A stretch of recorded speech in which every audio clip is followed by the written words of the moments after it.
Yeah, this is such a great group, so thank you for having me up. I'm really excited to be here. I have about a decade worth of information I'd like to share in about 25 minutes to do it. So I'm going to go through a lot of stuff. I prefer to interact with you than just put up data. Okay? In every piece here is important. If we don't get to all of it, it doesn't matter. And I prefer if you ask questions and if you want to challenge me on a point, I love that. And if you want to congratulate me on a good idea, that's great. If you just want to, interact with me, okay? So, I've grown and sold a company. I'm running a variety of companies right now. This is the nature of the nascent biochar industry, okay? We started, I ran the first national conference on char out of CU Boulder in 2009. We put 350 people through the door. We keynoted by the Secretary of Agriculture. And it started some transactions in the biochar space. What were those transactions? I was selling char in Ziploc bags. And people, it was like a joke. And today we'll move about 4 semis a week. So 4 out of 5 days I put a semi on the road. And I have competitors who are equal to or greater to that volume. And, that's good. So let me back up. What's biochar? Do you know what charcoal is? You would grill a mushroom or a steak on it, and you know what activated carbon is. It could be in your water system, and it purifies that water. I think of biochar as something in between. It's a bio-based recalcitrant carbon. It's black. It looks like a coal. And in a soil environment, it'll hold and retain water and nutrients, releasing those water and nutrients over time. It'll also create habitat for microbial life, and it'll create habitat for fungi, hyphae, that type of thing. So you can have a much more robust growing environment with char. But char is not soil. Char is amendment in a soil. So I would never say, hey, go take a 3-gallon pot filled with char, plant a tomato, you'll have a good thing going on. You won't. But I might say, vermiculite, or perlite, or sphagnum, and we look something like each one of those products. But we're special in the way we're made and the way we're managed. So these 2 small jars have char in them. Feel free to open them. They're not too dusty. Touch them, crush it, or whatever. I have some bigger bags of char here, and I have some textbooks on char and some paperback books on char, and you can check out all that stuff. There's also a card with a cell phone number on it. Ignore the office number, you'll never catch me there. But call the cell or send me email, because I'd love to engage with you further. I'm always looking to do more business. And all business starts with is a conversation, a small transaction. $1 turns into 10, turns into 100, etc. Okay? So what biochar does? No, I got it. So I'm going to increase societal efficiency. I'm looking for wasted piles of biomass. What's biomass? Carbon, hydrogen, oxygen. I have a bunch of patented processes whereby I heat that up, I restrict oxygen, I drive off the oxygen, I drive off the hydrogen, I retain the carbon, char. I sell the char. When the gas comes off, it's hot, 1200 degrees Fahrenheit, and I can use that to fire a boiler. So in a perfect world for me in the future, I can take sustainably derived biomass. I can drive the gas into a turbine, power society's energy needs, pull out that solid carbon, put that solid carbon back in the earth. So step back, where's that carbon coming from? Photosynthesis, plants organizing carbon dioxide from the atmosphere into a cellular structure. That's carbon. I'm going to preserve that cellular structure, put it into the soil. It's going to last in the soil for thousands of years. The energy from breaking those bonds is going to go to create energy that we want in society. The carbon's going to sequester CO2 in the soil. It's a perfect world. Yes? List some of your biomass sources. Right now I'm taking lots. I'm taking truckloads of logs out of the Hyde Park fire that was just to the west of Fort Collins. We're taking three trucks a week. I'm taking in 150-foot walking floors of chipped C&D debris out of Western Disposal, the private waste hauler who does 90% of Boulder County's business. I have a really interesting project in Ceylon, India, where I take waste chip that's coming out of a plywood factory, but take plywood with a grain of salt, because Indian plywood and American plywood aren't really the same. It's all this chipped up chunks of hardwood in the north of India, and I'm converting those to carbon in cooperation with the ICAR, the Indian Council for Agricultural Research. Okay? So what am I doing? I'm creating industrial efficiency because I'm looking for these waste piles and converting them to the value-added product. Carbon negative pump. Ignore the second bullet. There's no time for that. Specially created charcoal, high temperatures. I'm OMRI listed. Hooray, OMRI. OMRI is a standards thing. So what's interesting, you look at the biochar industry. We have no standards, and there's this big hubbub in the biochar community. We need this standard, we need that standard, and everyone fights about what the standard is. It's hilarious that all these people, they call me, they're like, will you support the standard? Yeah! You know, I send them money, I spend time on it. It's a black hole. They all get in an argument. I support any standard. I don't sell trash into my industry, don't screw me up. Any standard is a good standard. In the meantime, no one gets along. So I go out and I join OMRI, Organic Materials Research Institute. They certify me as organic. I follow the guidelines for the NOP, the National Organic Programs from USDA. Any standard. I want to be on a standard just because people need reasons to buy me. Why people can't get along, I have no idea. Thousands of years in a soil. We'll talk about that in a minute. Biochar is not equal, blah, blah, blah. Electron microscopy of the chars we make. I'm making little mini sponges that last forever, and I'm going to put them in the soil. The idea of the mini sponges, I'm going to hold 5 times my weight in water, associated nutrients. It's going to let that go over time. If you're a gardener, maybe you know polymer products, but they tend to hold things and not let go. So the char will hold stuff until osmotic pressure or other pressures, other natural reasons push those nutrients and water off the surface. It does not hold as tightly as a polymer.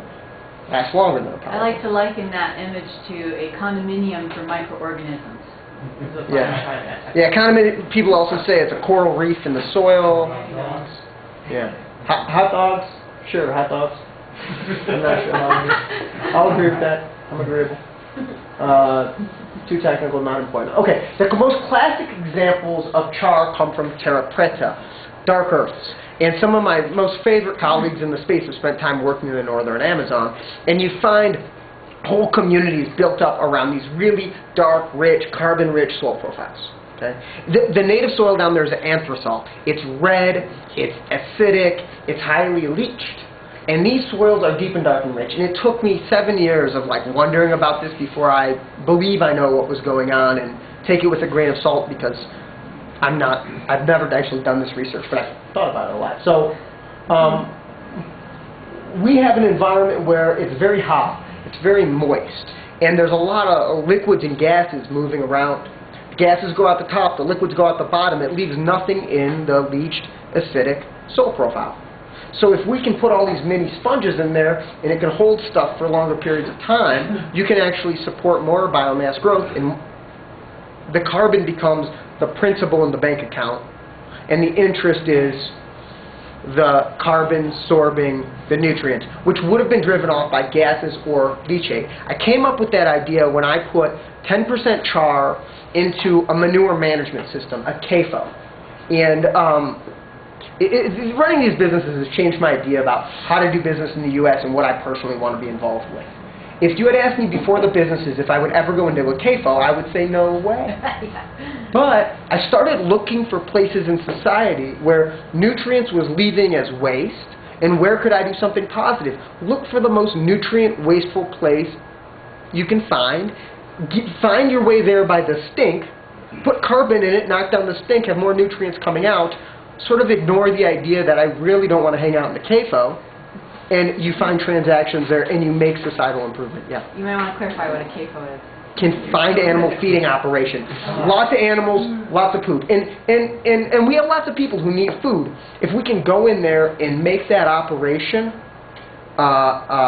make more money because we reduce the regulatory burden, and make more money because they have less fights with neighbors because it's less smelly, and make more money because they have a better soil product coming out, that operator likes that business. And that operator's probably a really good person. And I would have never known that until many years into this effort. But once I put char into this, and by the way, I didn't think to do that as a farmer that I'm friends with. He's a wonderful guy. He runs Olander Farms out of Loveland. He manages about 1,200 acres of grass. He said, Jonah, why don't you go do this? And I said, Steve, I don't want to go to a CAFO. And he said, no, you've got to do it. It's important for the business. I did it. I actually really liked all the people involved. It was a good thing to do. Okay, but I thought about the Amazon and the leachates when we did the sorption in that compost pile, and I was like, 5% char got me 10% more plant available nitrogen at the end of compost, reduced the smell, made all the neighbors happy. Good thing. Yes? You answered my question. Comparing compost to char. Yeah. So what we actually, the compost was okay, but with 5% char into 95% compost, we had 10 times more plant available nutrients, 2 times the water holding capacity at the end. So if I do the sales numbers on that, that compost was selling for $25 a yard. My char I sell for $250 a yard. So 5% of $250 is $12.50. Don't take 95% of 25, just call it 25. So instead of having a $25 product, now we have a $37.50 a yard product versus 25.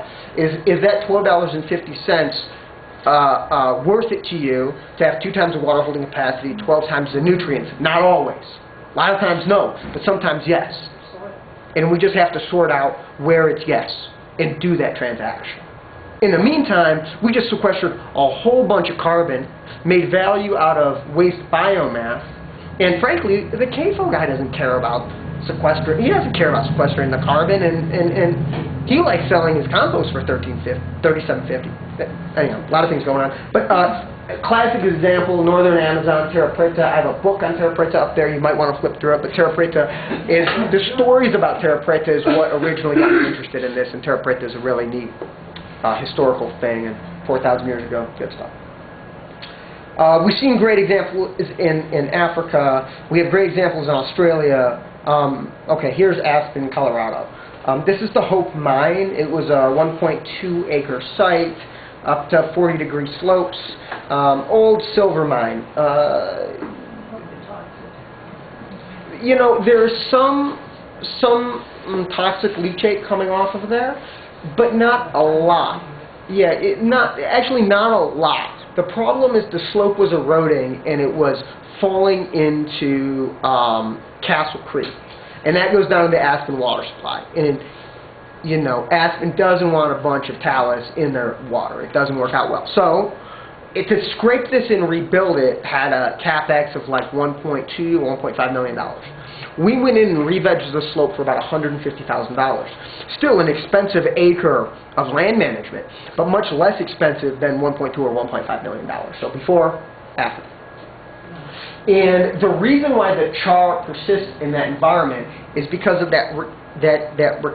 I'll use the word recalcitrant, but basically that piece of carbon, it's not, well, it provides a structure for water, for nutrients, for a veg and biotic life to be around. It's not consumable by those things. So it doesn't biodegrade in the same way that a compost would. Actually, the project went down with a 4-inch living soil layer, where 3.5 inches are high-quality weed-free compost, and the last ½ inch is char. Because what we want is that compost biodegrading, but as the nutrients biodegrade, they absorb to the carbon. So in year 2 and year 3, we have a more dense profile, and then we have actually growing biology, and then we have a growing soil profile. Okay? So I sell biochar. I do not sell against compost. Compost is a wonderful product. The char is recalcitrant. The compost is not. They work together very well. I love projects where we're combining compost and char.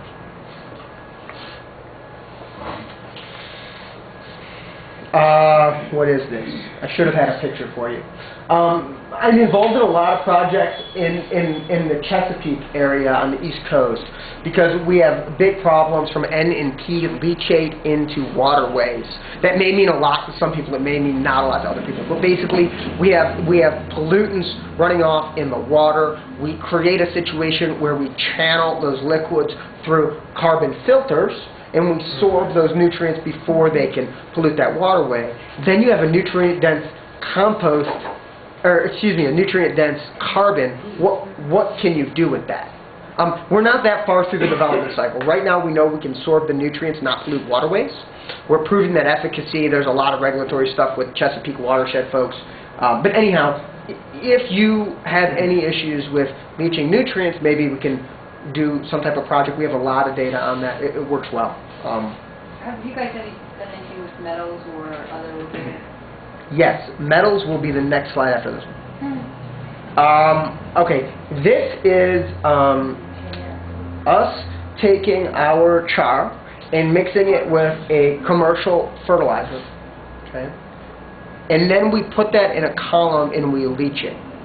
And this is a numerical representation of 100% was the fully loaded amount of nutrient in the column, and then 1 leach represents the volume of that column of water moving through that column. Does that make sense? When I say moving through, I move my hands down, but actually it comes up, it percolates up. That way we fully cover the surface area, okay? And the point here is that after 20 rinses, this is what remained. And so I would say that a lot of times we put down fertilizers, and those fertilizers somewhat get used, but then it rains a whole bunch and the fertilizer is gone. It goes downstream someplace we don't want it. So the idea is char is efficiency. Okay? Char is not a nutrient. Char is an efficiency for your nutrient. Let's make sure it stays in the profile until it can get utilized by the crop that gives you value, whatever that crop is.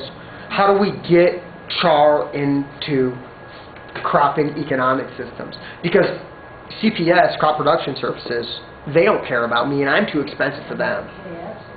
Yeah, they don't give a rip because they're selling salt base NPK. That's not bad, it's just the way the transactions are now. So I look for high value crops, we do a small trial, we prove that efficacy, and we grow it. What do I like? Almonds, strawberries, avocados. I like the Colorado medical marijuana market. All very strong markets. I like golf courses, okay? It's not, for me, I have no moral or ethical issue with any end market. Any market I address, I want to do it as best as I can. I want to produce the highest quality product I can and help people with a more efficient forward-moving soil. So anything with a high market price attached to it gives me an opportunity to start doing transactions. Keep in mind, I'm $250 a yard. A compost is $25 a yard. You know, that's a tough pitch. But we last thousands of years. So your $25 a yard product lasts 36 months. I last 1,000 years. How do you change that conversation about, you know, how long does your product last? I mean, it's a ridiculous thing. We provide a lot of water efficiency. This was 3 sites in southwestern Colorado out of Silverton, and by and large, we doubled the volumetric water holding capacity. I should have given you guys pictures. Another nice example of this is also in the same area. We planted about 40,000 ponderosa pine trees with about, the way the guys plant the trees is they have this bare-rooted tree, and it's up over their shoulder in a bag. And you dig a small hole, and you put the bare rooting in, you put your soil right back in. We gave the guys a second bag, and they spaded the hole, they put a handful of carbon in there, soil back down. And an interesting thing about the ponderosa pines is when they're in their first few years of rooting and establishment, anything below 7% soil moisture, tree death, mortality, okay? We're over a year into it, we've seen non-measurable mortality rates on a huge number of trees. And it's all because of the water flow capacity. In Colorado, we actually see good water amounts in these high elevation areas. It's just intermittent. We get a spring melt, no water, monsoonal signal, water. 2-month gap. So we hold water for 2 months and dole it out slowly while we get some growth. If we can bridge that 2-month gap in this environment, we have good success, yes. Have you seen the relationship between the rhizomes and fungus and biochar, how they work together? Yeah, they do really well. There's a company called Applied, and the fellow who runs that is Mike Amaranthus. He's a Dr. Amaranthus. And we've done a lot of projects with mycorrhizae and carbon, and we tend to have really good success. Also, when we put char into, the best example of mycorrhizal interaction I actually have is we keep dairy goats and chickens. Just at our home, it's mostly for fun. But we get big piles of poo from both of our goats and our chickens, and we row it out. And where we have char in those rows, we see hyphal paths following it. Nice. And it's really fun. You take your spade, #2 shovel, and you give it a slice and pull it down, and you can see composted poo, char, composted poo, hyphae. It's really neat. Apparently fungus is really good in biological remediation. Yeah. And yeah, come on biochar with it. Are you familiar with Paul Stamets' work on mushrooms? Yeah. How do you compare the two in terms of soil remediation, water retention, fertile soil, or is there a comparison? Well, the way that a hyphae would stabilize an area is different than what char does. Okay, so char gives you absorption and adsorption. It's a physical particle with a lot of surface area, and we're going to absorb things to the surface of and inside of carbon structure. I think the hyphae, the idea is that it's going to grow in and around things and make those things stay put in the environment by sort of encapsulating them. Yeah, and it might suck up some leachates and liquids into fruiting bodies so they're no longer leaching down, but it's a different type of mechanism. And I don't really, I don't know enough about Stamets' work to really be thorough about it.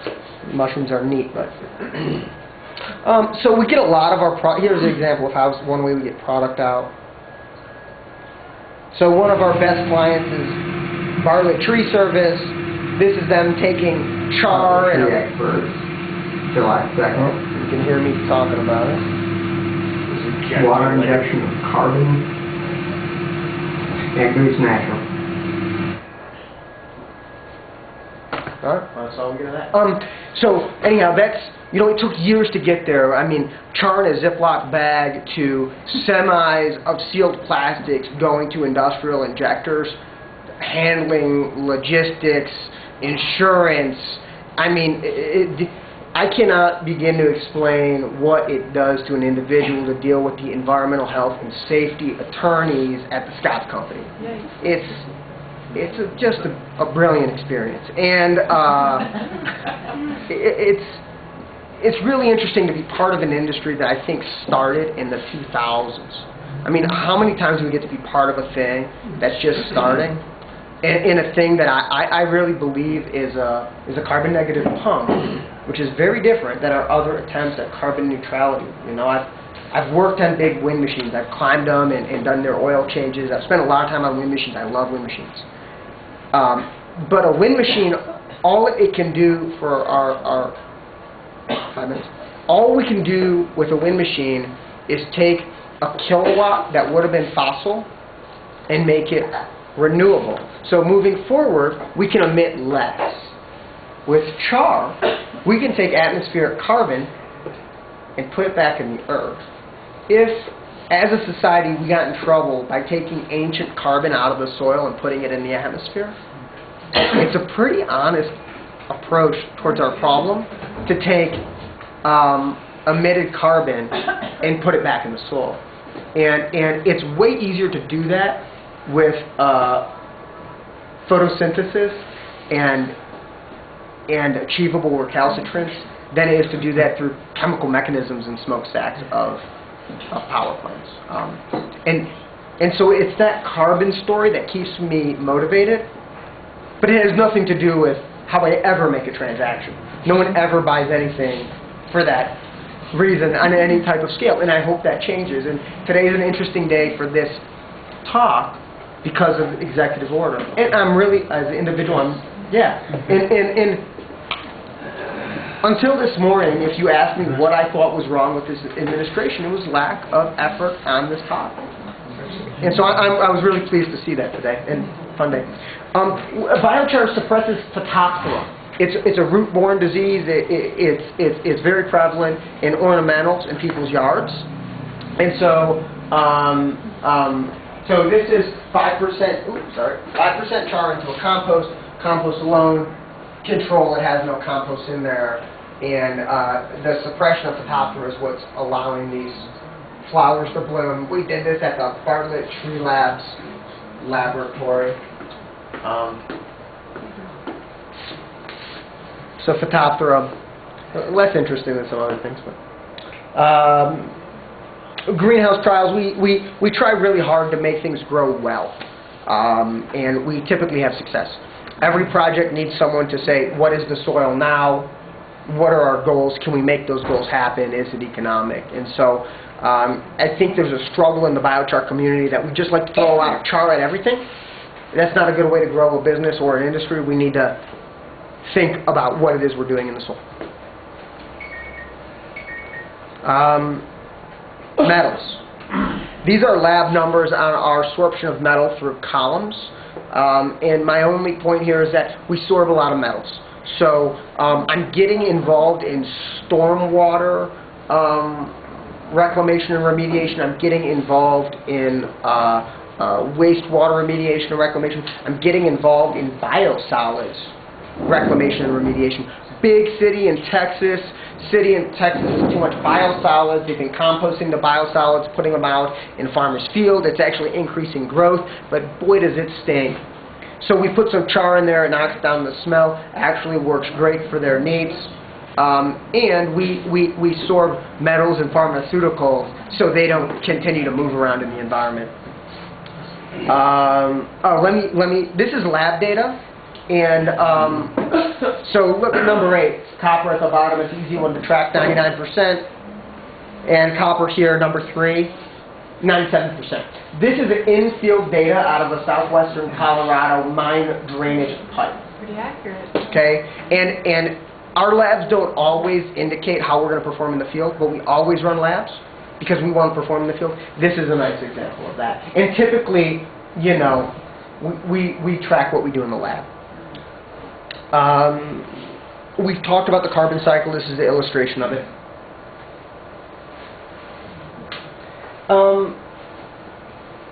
I didn't say this in the beginning. My first degree is in biology. My second graduate degree is in engineering. So I'm a biologist with a utility engineering degree, which is electrical, mechanical, and economics. So I'm this weird hybrid, which is also why I really love this space, because it combines biology with economics with engineered devices, and it's just fun.